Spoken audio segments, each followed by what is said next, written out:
A mysterious old man touched a fat man's face, and from that moment on, the man started losing 3 pounds every day. To prevent himself from wasting away, the man was constantly eating. This man, Jack, was a 260-pound lawyer, and despite his size, he had a slim wife. In an effort to control his weight, his wife would prepare diet meals for him every day. One day, Jack received a case to defend a local mob boss. Using his exceptional legal skills, Jack easily cleared the mob boss of any charges. Later that evening, after a dinner with colleagues, Jack and his wife were driving home when they accidentally hit and killed a gypsy woman. The woman, it turned out, was the daughter of a chief. But in court, Jack had friends in high places. Both the judge and the police were on his side, so Jack was able to shift the blame and avoid any responsibility. Jack walked out of court in a great mood, but just then, an old man stopped him.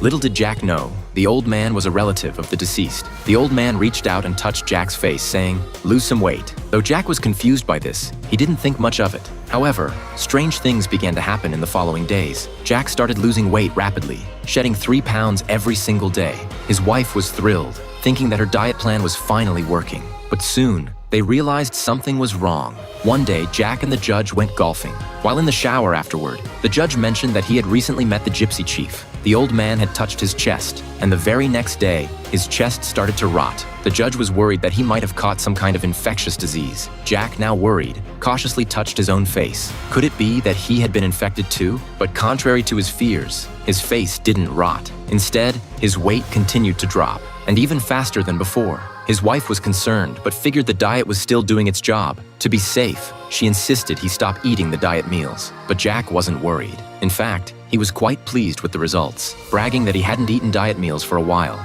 Even though he was indulging in all kinds of delicious food, his weight kept falling. His wife grew increasingly anxious and pushed him to go to the doctor. Reluctantly, Jack agreed and went for a checkup. But the results came back normal, and there was nothing wrong with his health, so he didn't think too much about it. One day, Jack was dining at a restaurant when he bumped into the judge's wife. He suddenly realized he hadn't seen the judge in a while and decided to pay him a visit that evening. Excitedly, Jack asked the judge's wife if the judge too had been losing weight. Upon hearing this, the judge's wife became visibly flustered and panicked. She explained that it was all part of the gypsy's curse. The more she spoke, the more agitated she became, and she lashed out at Jack, blaming him for everything. If Jack hadn't killed the gypsy chief's daughter, the curse wouldn't have been cast on them. Jack was quickly shown the door. This gripping tale is from a movie called Lose to Death, a film with a truly captivating plot.